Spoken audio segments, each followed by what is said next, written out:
does perfect mean anyway? When you say you want something to be perfect, what do you mean? Let's talk about bread for a moment, because I'm French. To me, the perfect baguette is pale gold, soft crust, just lightly cooked. To someone else, the perfect baguette is dark brown with a hard crunch to it. To me, that dark brown baguette is well overbaked. To them, mine is undercooked. So whose idea of perfect is the correct one? Well, mine, of course. Just kidding. You get my point. Let's dig deeper. I'll tell you about the thermostat war.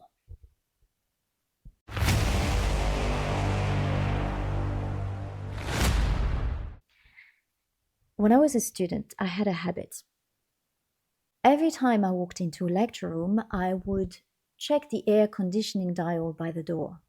And if it felt like a freezer inside, which it often did, I would turn it up slightly to bring it to the correct temperature.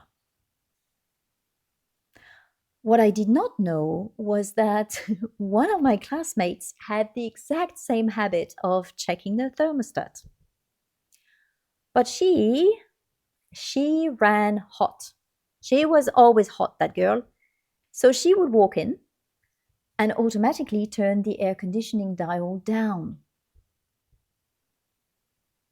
And for weeks, her and I were unknowingly at war with each other.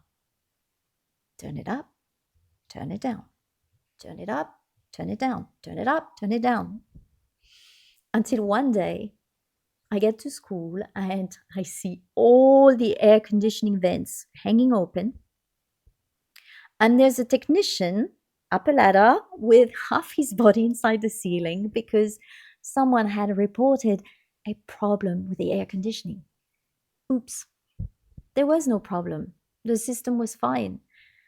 It's just that two humans had different definitions of the perfect temperature.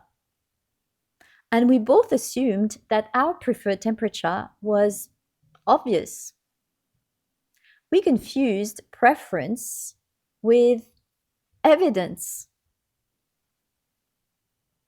And perfectionism is often preference pretending to be fact.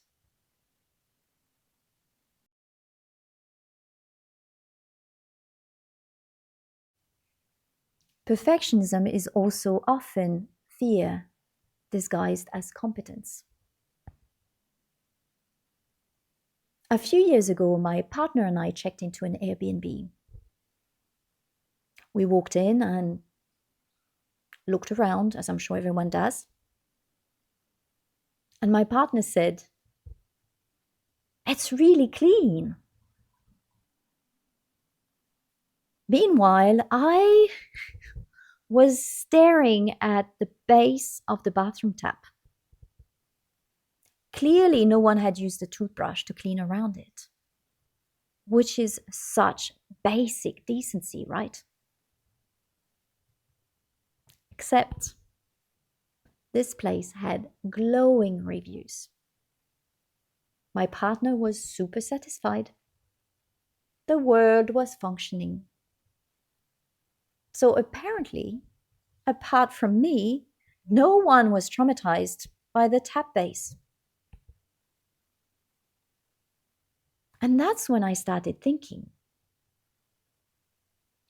if people were genuinely satisfied at this level, maybe I was overdoing it.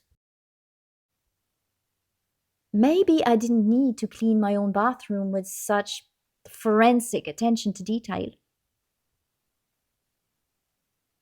Yeah. From now on, I would try and be a little bit more relaxed about it all.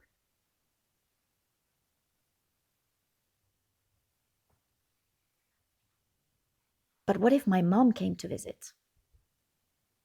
She was a cleaning lady most of her life. My mom definitely cares about tap bases.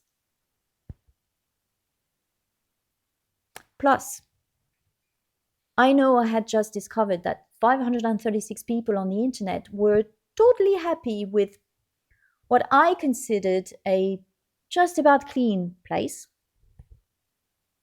But surely mom and I were not the only ones knowing about proper cleaning etiquette.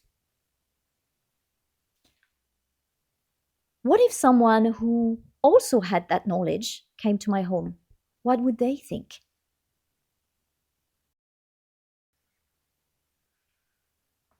My reputation. That's what this whole thing was about. What if someone saw that I wasn't as competent as they thought?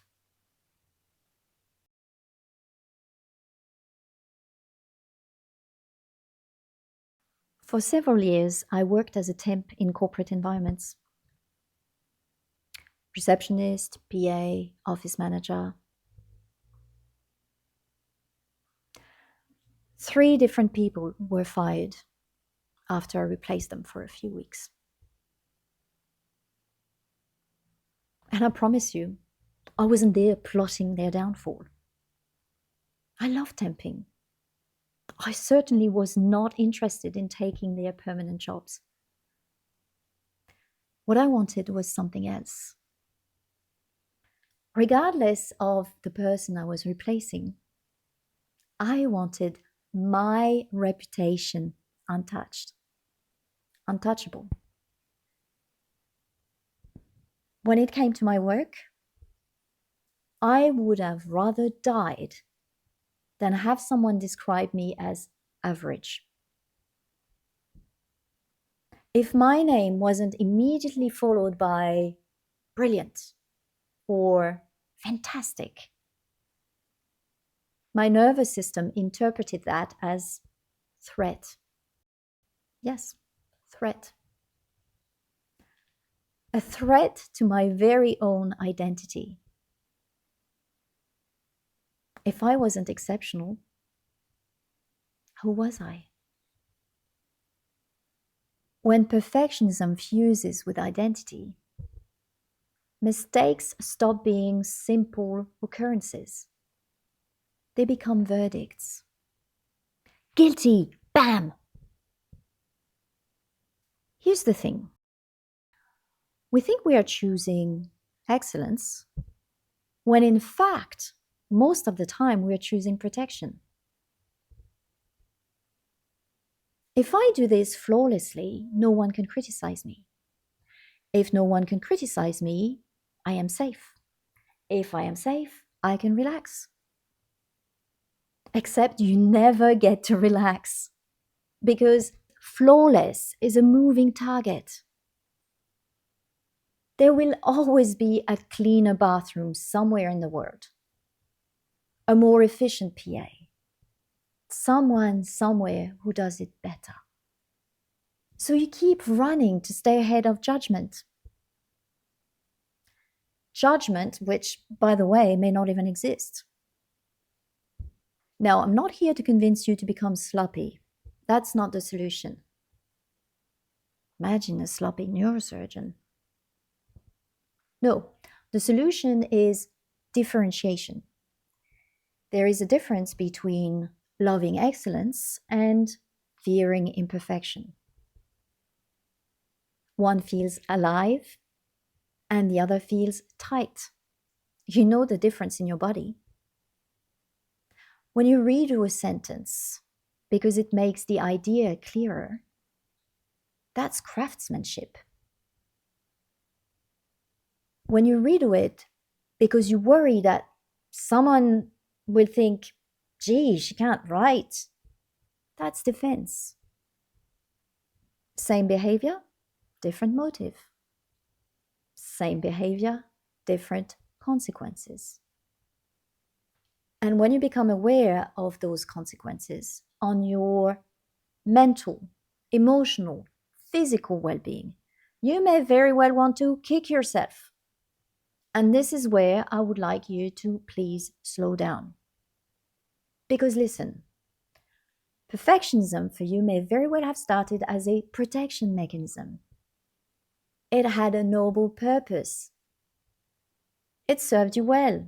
It allowed you to survive in an environment where being average felt risky. It worked. That's why you kept it. But what kept you safe at 12 years old may not only be exhausting, but also completely unnecessary at 40. You are allowed to outgrow your own coping strategies. You are allowed to do something well enough and still respect yourself.